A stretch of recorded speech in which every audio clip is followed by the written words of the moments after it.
5 years ago, they adopted a man they'd never met, who writes to them from a prison cell in Israel. My dearest Nick and Mary, I'm very glad to hear from you so soon. About the next parole hearing, I don't know what will happen.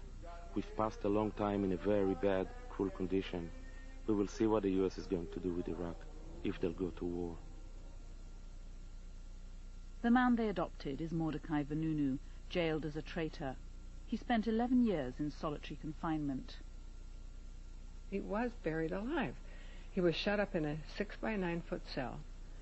No windows, so he couldn't see outside. Even when he exercised, there was a canvas around him when he was out walking. He has spent more time in isolation in a prison in the Western world than any other human being.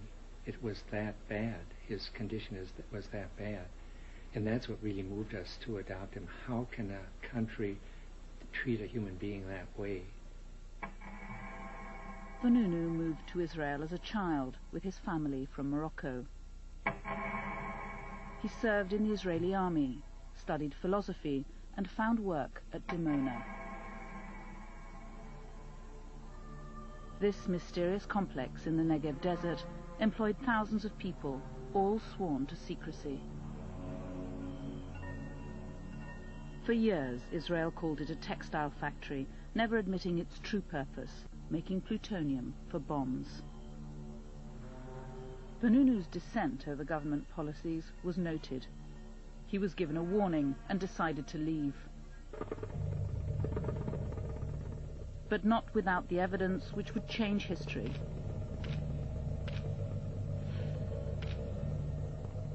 Today, his are still the only photographs ever seen of the inside of Israel's nuclear bomb factory.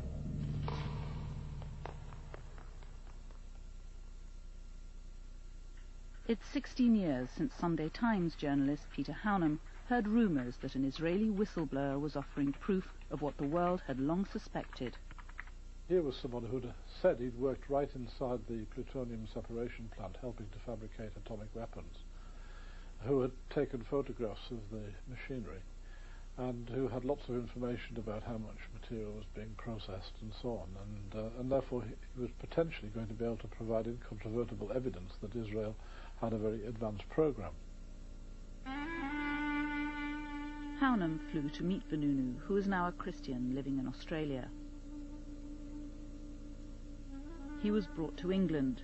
He was hidden in a country hotel and smuggled into the paper's offices in the boot of a car while they checked his story. But Israeli intelligence agents, caught here on Wapping's security cameras, were onto him. They were waiting to strike.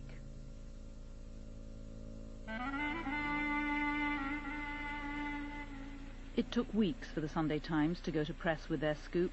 When they finally did, on October the 5th, 1986, Vanunu had vanished.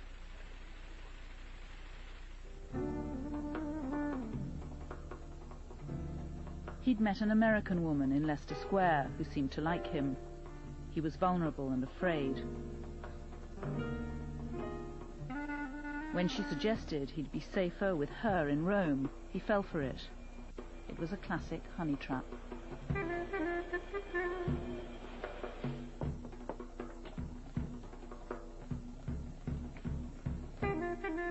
Once in Rome, the full weight of Israel's wrath kicked in. Vanunu was overpowered, assaulted, and drugged.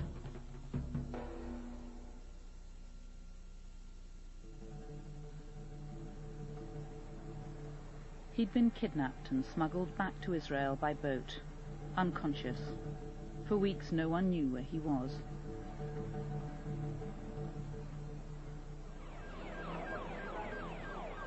Eventually, the Israelis brought Vanunu to court for a secret trial. They now admitted they had him, but still no one knew how he'd got there. His kidnap, an illegal act on foreign soil, was kept secret. Somehow Vanunu found a pen and solved the mystery for the waiting press. Hijacked in Rome, 30th of September 1986. It was Shimon Peres, then Prime Minister, who'd ordered Vanunu's capture. To this day, the kidnap remains an official state secret. Perez was the father of Israel's secret nuclear program, and for him, Vanunu was a spy. He was a traitor to his country. So what was your reaction? Very negative. What did you do? What I thought should be done. Which was what? To put him to trial. Kidnap him? My lady, I can't go into all the processes. I'm unwilling. I don't see any reason to do so. The fact is that he was brought to trial. Vanunu's trial was held in secret. He was found guilty of treason and espionage and sentenced to 18 years in jail.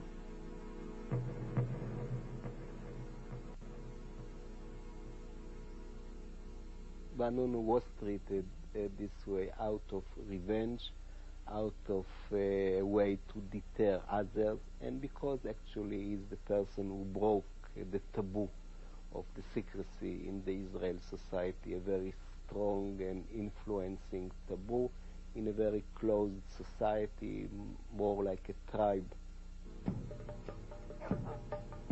Mordecai Vanunu started his sentence on the 27th of March 1988. Few tears were shed. For most Israelis, he was more than a traitor. He'd rejected Judaism. His parents declared him dead, and the world forgot about Israel's nuclear whistleblower. But the truth was out. Vanunu told the world that Israel had developed between 100 and 200 atomic bombs and had gone on to develop neutron bombs and thermonuclear weapons, enough to destroy the entire Middle East, and nobody has done anything about it since. Today, proliferation experts report Israel has the world's 6th largest nuclear arsenal, with small tactical nuclear weapons, nuclear landmines, as well as medium-range nuclear missiles launchable from air, land or sea. It's thought plutonium is made in Dimona. Nuclear weapons are assembled at Yodafat and stored at Zechariah and El Abun. 3 nuclear submarines are based in Haifa, and Israel's biological and chemical warfare laboratories are at Nes Ziona. Israel never comments on such reports. But evidence continues to emerge. In 1992, an Israeli cargo plane crashed in Amsterdam, killing 43 people. The Israelis claimed it was carrying flowers and perfume. It took 6 years and a Dutch parliamentary inquiry before they admitted it was carrying DMNP, a key component for sarin nerve gas. The DMNP was bound for the Israeli Institute of Biological Research at Nes Ziona, one of Israel's most secret defense sites.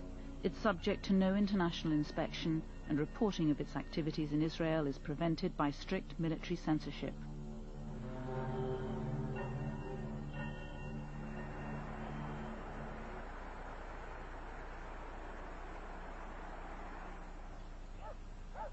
As war has loomed closer, small signs of dissent have appeared on the suburban streets of Middle America.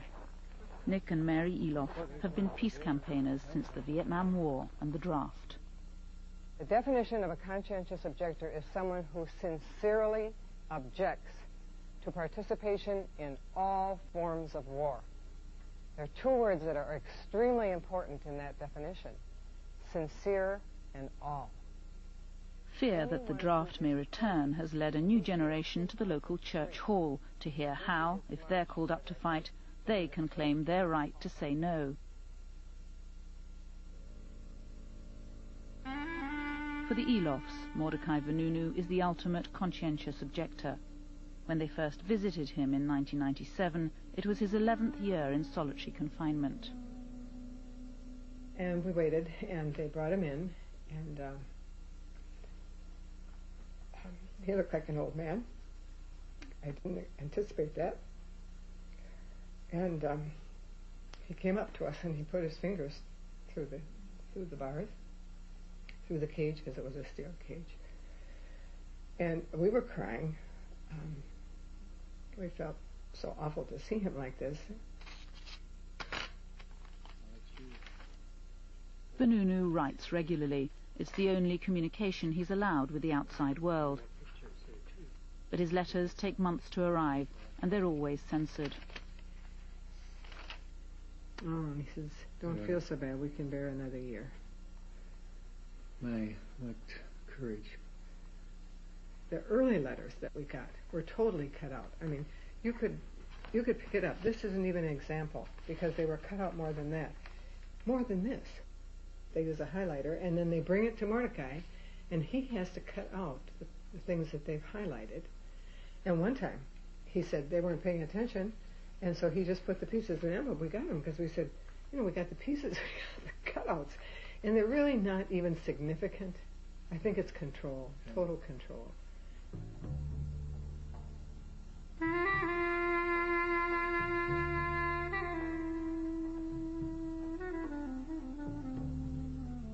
Today, Jerusalem is a ghost town, drained of life. Israel's nuclear weapons have proved useless in its latest war.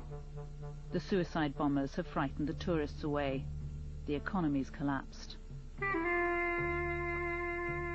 Israelis have learnt to live with war. Every citizen gets a gas mask, is taught how to use it, and is expected to have it ready in case of attack.